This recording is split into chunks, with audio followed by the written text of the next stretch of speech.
Natural hair colour కోసం చూస్తున్నారా? అయితే Anoos henna and black expert వాడండి. నమస్తే రమగారు. నమస్తే రమగారు, మనం విక్రమార్కుడు భోజుడు కథలు చెప్పుకుంటా ఉన్నాం. ఒక్కొక్క మెట్టు ఎక్కుతా ఉన్నాడు భోజుడు. ఒక్కొక్క మెట్టు దానికి ఒక మంచి పేరు, మెట్టుకి కొన్ని కథలు కూడా చెప్తా ఉంది కదా. మనము 11 పూర్తి చేసుకున్నాం. 12వ మెట్టు ఎక్కుతున్నాడు భోజుడు. ఆ మెట్టు పేరేంటి? ఆ మెట్టు చెప్పిన కథ ఏంటి? యథావిధిగా భోజుడు పొద్దున్నే మంది మార్బలంతో వచ్చి ఈ సింహాసనానికి, విక్రమార్క సింహాసనానికి వాళ్ళంత పూజా విధానం అవన్నీ చేసి చకచకా మెట్లు ఎక్కేశాడు. మొదటి 11 మెట్లు మాట్లాడలా. 12వ మెట్టు మీద కాలు పెట్టంగానే ఆ మెట్టు పక్కపక్క నవ్వుతూ, నీకు ఎన్నిసార్లు చెప్పినా జాగ్రత్త రావట్లేదు, భయం రావట్లేదు, మనకెందుకులే అనిపించట్లేదు, మళ్ళీ మళ్ళీ ఎక్కుతూనే ఉన్నావు అని ఆవిడ ఒక కొత్త కథ చెప్పడం మొదలుపెట్టింది. ఈ మెట్టు మీద ఉన్న ప్రతిమ పేరు శాంతగుణవల్లి. అబ్బా, ఎంత బాగుందో కదా. ఆవిడ చెప్పింది, విక్రమార్కుడు ఇతరులకి సహాయం చేయటానికి ఎంతకైనా తెగించేసేవాడు. అసలు ఆ తెగింపు ఉండటమే ఆయన ప్రత్యేకత. ఎవరికైనా సహాయం కావాలి, వాళ్ళు అడిగినా అడగకపోయినా సహాయం చేస్తాడు. అడిగితే సహాయం చేసేవాళ్ళు కొంతమంది ఉంటారు. అవును, అడగకపోయినా సరే అవతల వాళ్ళ అవసరం తెలుసుకుని సహాయపడే గుణం అతనిది. దానికి ప్రమాదమైనా పర్వాలే, ముందుకెళ్తాడు. పెద్ద కథ చెప్పింది ఇది. పూర్వమట విక్రమార్కుడు రాజ్యం చేసే కాలంలోనే ధనపురం అని ఒక రాజ్యానికి రాజుగారు ఉండేవారు. ఆయనకి 4 పిల్లలట, 3 కుమారులు, చివర ఒక కూతురు. లక్ష్మీసూరుడు, భీమసూరుడు, మహాసూరుడు. అమ్మాయి పేరు అమృతకిరణ కళ. ఇలా 4 పేర్లున్న సంతానం ఉంది. రాజుగారు తన ధనపురాన్ని సెపరేట్ చేసి 3 భాగాలు చేసి కుమారులకి ఇచ్చారు. 4 భాగాలు చేశారు. 4వ భాగంలో ఆయన కూతురు ఉంటారు. ఈ 3 భాగాల్ని ఆయన పిల్లలు చక్కగా రాజ్యం చేసుకునేవాళ్ళు. చిన్న వ్యాపారాలు అవి కూడా ఉండేవి ఆ రాజ్యాలకి. అయితే ఒకసారట ఈ కుమారులు 3 దేశాటన మీద వాళ్ళకి ఆసక్తి వచ్చింది. విక్రమార్కుడు దేశాటన చేస్తాడని దేశం అంతా చెప్పుకునేవాళ్ళు, భారత భూమి అంతా చెప్పుకునేవాళ్ళు. మనం కూడా చేద్దామని వీళ్ళు 3 ఒకసారి ఎక్కడికో బయలుదేరారు. కుమారులు 3, భీమసూరుడు, లక్ష్మీసూరుడు, మహాసూరుడు.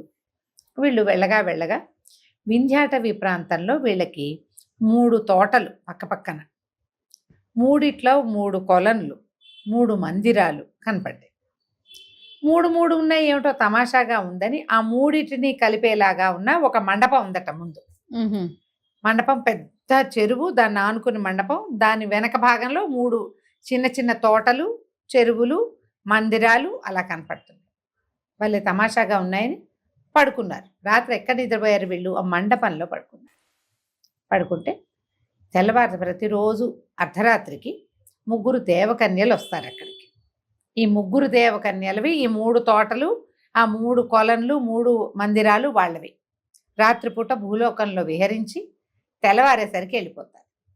ఈ మండపంలో పడుకున్న 3 కుర్రాళ్ళని చూసేసరికల్లా మానవుల పట్ల ఈ దేవకాంతలకి పూర్తిగా దేవయోనులు అయి ఉండకపోవచ్చు, ఒక జాతి, వాళ్ళకి చాలా ఆసక్తి. ఎంత ఆసక్తో వాళ్ళతోటి ఈ 3 రాజకుమారులన్నీ చూసేసరికల్లా బాగున్నారని 3 అమ్మాయిలు 3 అబ్బాయిల్ని పంచుకున్నారు. 3తోటి రాత్రిళ్ళంతా వాళ్ళతోటి గడిపి తెల్లవారేసరికల్లా విగ్రహాలుగా మార్చి వెళ్ళిపోయారు. వీళ్ళని విగ్రహాలుగా మార్చేశారు, వెళ్ళిపోయారు. రోజు వాళ్ళు రావటం, రాత్రిపూట వీళ్ళతోటి గడపటం, తెల్లవారేసరికల్లా వీళ్ళ 3 రాతి విగ్రహాలుగా, రాళ్లుగా మార్చేసి వెళ్ళిపోవటం. చాలా రోజులు ఇలా ఉన్నారు. అయితే ఒకనాటి రాత్రి తెల్లవారుజామున ఇంచుమించుగా ఈ 3వ యువకుడికి మెలకు వచ్చింది. వీళ్ళతో ఉండగానే మెలకు వచ్చేసరికల్లా వచ్చి లేచి మంచినీళ్ళు తాగుదామను ఏదో లేచాడు. వాడికి అర్థం కాల, ఏమిటి ఇప్పుడేనా మేము వచ్చాం ఇక్కడికి? స్పృహలో లేరుగా, వాళ్ళకి తెలియదు అసలు. వచ్చాం, 3 తోటలు ఉన్నాయి, 3 కొలన్లు ఉన్నాయి, 3 మండపాలు ఉన్నాయి, మందిరాలు ఉన్నాయి లోపల.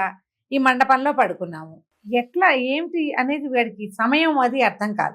అయితే ఏమైంది, అక్కడ ఉన్న ఒక బండ, ఒక ఇది చప్పట్లు చరుస్తూ నవ్విందట. నవ్వేసరికి ఆశ్చర్యపోయాడు.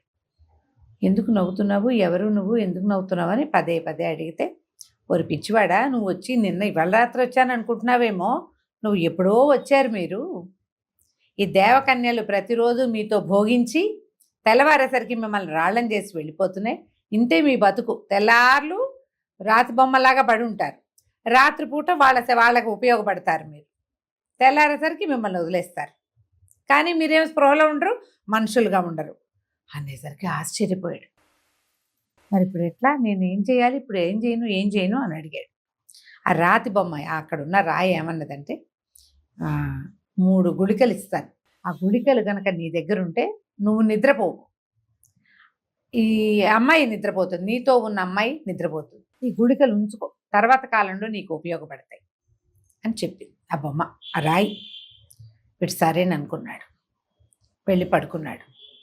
యథావిధిగా రాళ్ళుగా మార్చబడ్డారు. వాడి దగ్గర ఉన్న గుళిక వాడితోటే ఉంటుంది కదా.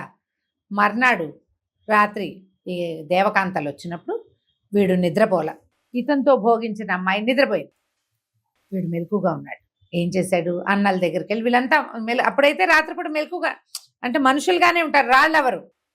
ఈ కుర్రాడు ఏం చేశాడు, మహాశూరుడు, చకచకా వెళ్ళి అన్నయ్యలిద్దరిని లేవదీసి తమ పక్కన పడుకున్న దేవకాంతలను చూపించి, మనం ఇక్కడికి వచ్చి నెలలు గడిచినాయి, పారిపోవాలి, లేకపోతే ఇంతే మన బతుకు, మనం ఇంటికి వెళ్ళేది లేదు, అమ్మలేదు, నాన్నలేదు, చెల్లాయి లేదు, అదండి వెళ్ళిపోదాం అన్నాడు. 3 కలిసి పారిపోయారు. ఈ పారిపోయేసరికి బాగా ముందుకు వెళ్ళేసరికి ఈ దేవకాంతలకి కాంతల్లో ఒకళ్ళకి మెలకు వచ్చింది. పక్కన ఉండవలసిన మానవ యువకుడు లేడు. ఏంటి వీటి మాయమైపోయాడు, ఎక్కడికి వెళ్ళాడు అని చూసుకుని అక్క చెల్లెళ్ళు చూస్తే ఎవరి దగ్గర లేరు. ఆశ్చర్యపోయి ఇక పరిగెత్తారు ఎక్కడున్నాడు వీళ్ళు వెతకడానికి.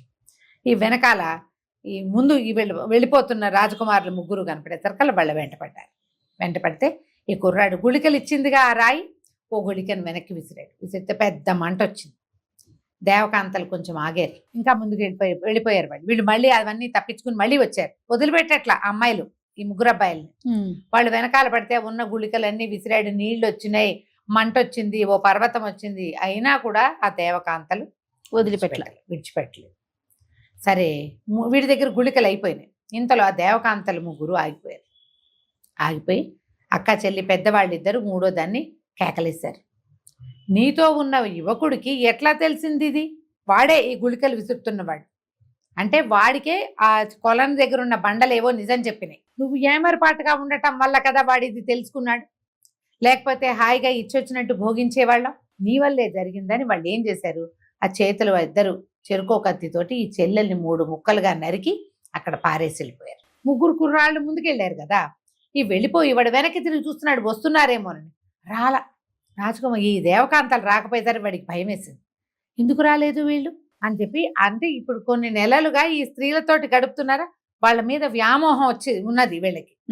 ఈ కుర్రాడు ఆ 3వ అమ్మాయి తన వెనకాల తన పరిగెత్తుకు రావాల్సిన అమ్మాయి రావట్లేదని మళ్ళీ వెనక్కి వెళ్ళాడు.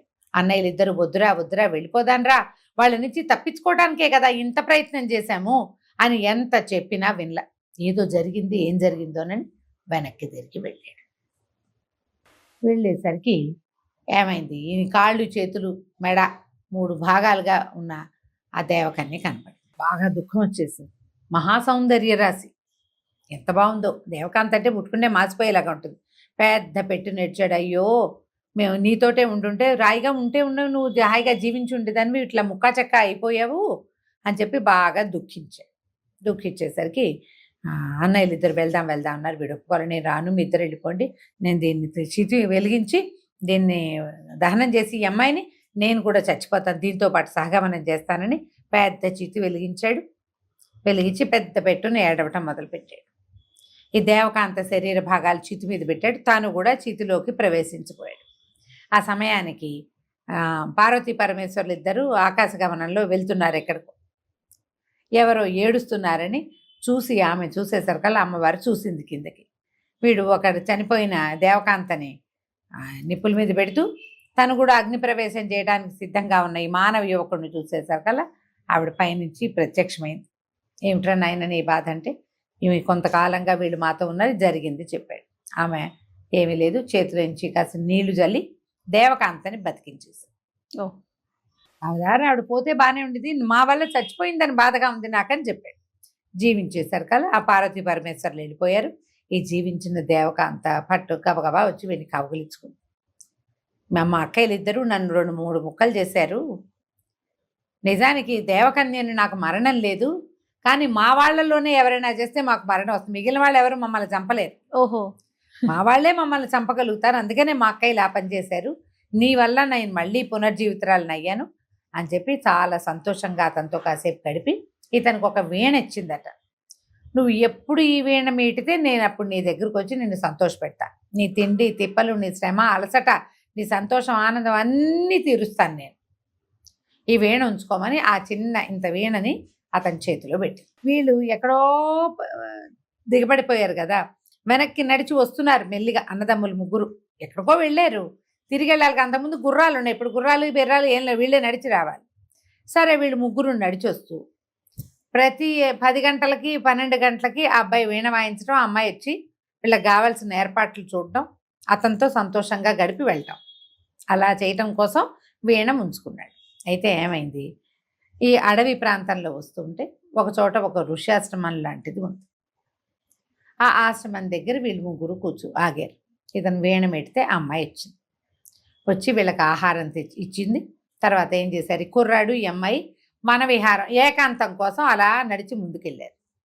ఆ ముని ఏ ఋష్యాశ్రమం అయితే ఉందో ఆ ఋషి గారు ఈ అమ్మాయిని చూసేశారు కల్లా, ఓ మానవుడా, ఈమె దేవకాంత తెలుస్తోంది, నువ్వు సాధించినట్టునో ఆమెను నాకు ఇవ్వు, నీకు ఒక అద్భుతమైన శక్తిని ఇస్తానని అన్నాడు. అనేసరికల్లా వీడికి తను బతికించుకున్నాడు, ఇవ్వటం ఇష్టం లేదు, కానీ నువ్వు ఏం శక్తి ఇస్తావంటే నా దగ్గర ఒక కత్తి ఉంది, ఈ కత్తిని ఎవరి వైపు చూపిస్తే వాళ్ళని అది సంహరించేస్తుంది, యుద్ధం నువ్వు చేయక్కర్లా, అదే చేసేస్తుంది అని కత్తి చూపించాడు. చూపిస్తే ఈ కుర్రాడు ఏం చేశాడు, నీ కత్తి ముందు నా చేతికి ఇవ్వు, నన్ను చూడనివ్వన్నాడు. అనగానే ఈ కత్తిని ఈ మహాసూరుడికి అప్పచెప్పాడు ఋషి. ఎప్పుడైతే చేతికి కత్తి వచ్చిందో ఈ మహాసూరుడు ఆ ముని వైపుకి చూపించాడు. ఆ కత్తిని చూపించగానే కత్తి రయ్యమని వెళ్ళి ఆ ముని మెడ ఉత్తరిచ్చేసింది. ఈ మహాసురుడు అమ్మాయితో నవ్వుతూ చెప్పాడు, నువ్వు నాతో నువ్వు ఉంటావు, కత్తి కూడా ఉంటుంది. ఆ కత్తిని చక్కగా దట్టిలో పెట్టుకుని అన్నదమ్ములతో కలిసి నడవటం మొదలుపెట్టారు. దేవకాంత కొద్దిసేపు గడిపి వెళ్ళిపోయి ఇంకా ముందుకు నడిచారు. నడుస్తుంటే ఇప్పుడు చెప్పాక ప్రతి 10 గంటలకి 9 గంటలకి వీడు పిలుస్తాడు అమ్మాయిని. మళ్ళీ ఇక్కడ ఇంకొక చోట కూడా అతనికి ఒక సన్యాసి కనిపించాడు. ఆ సన్యాసి ఏమన్నాడంటే, నేను ఇన్నేళ్ల నుంచో తపస్సు చేస్తున్నాను, అసలు స్త్రీని చూడనే లేదు, ఇంత సౌందర్య రాశి అయిన స్త్రీ కనపడుతుంటే నాకు ఆమె మీద మనసైంది, నా దగ్గర ఒక అత్యద్భుతమైన శక్తి ఉన్న జోలు ఉంది, ఆ జోలు ఏమిటి, ఆ జోలులో చేయి పెడితే బంగారం లభిస్తుంది, ఓహో ఆ జోలు నీకు ఇస్తాను, నువ్వు మానవుడివి, నీకు కావాల్సింది బంగారమేగా, దేవకాంతం నువ్వేం చేసుకుంటావు, నువ్వు కొన్నాళ్ళకి చచ్చిపోతావు, ఈ అమ్మాయి ఇలాగే ఉంటుంది యవ్వనంతో, కొన్నాళ్ళకి మానవులకు వృద్ధాప్యం వచ్చి స్కిన్ వాడైపోయి ముసలాళ్ళు అయిపోతారు, పెద్దవాళ్ళు అయిపోతాం కదా, ఓల్డ్ అయిపోతాం, తర్వాత మరణం తథ్యం మానవుడికి, దేవకాంతకి అది లేదు, నీకు కావాల్సింది ఏంటి, ఇహంలో సుఖంగా ఉండటానికి బంగారం వెండి కావాలి, నీకు బంగారం నేను ఇస్తా, ఈ సంచి తీసుకోమని ఆ సంచి ఇచ్చాడు. మనవాడి దగ్గర పెద్ద కత్తి ఉందిగా, వీడి కత్తి తీసి ఆ మునికి చూపించాడు. ఈ కత్తి కాస్త పరిగెత్తుకుంటూ పరుగున ఒక్క ఉదుటను వెళ్ళి సన్యాసిని సంహరించేసింది. సన్యాసి సంహరింపబడ్డాడు. జోలు మాత్రం తీసుకున్నాడు. మళ్ళీ ప్రయాణం మొదలుపెట్టారు. ఇంకా కొంత దూరం వెళ్ళేసరికి అతనికి ఇంకొక సన్యాసి వీళ్ళకి కనిపించాడు. ఇదంతా అడవి ప్రాంతమే, ఎందరో సిద్ధులు ఉన్నారు అక్కడ. ఇంకొక సిద్ధుడు కనపడ్డాడు. ఆ సిద్ధుడు, నాకు దేవకాంత మీద వ్యామోహం కాదు, నేను చేయబోయే ఫర్దర్ పూజకి నాకు ఒక దేవకాంత కావాలి.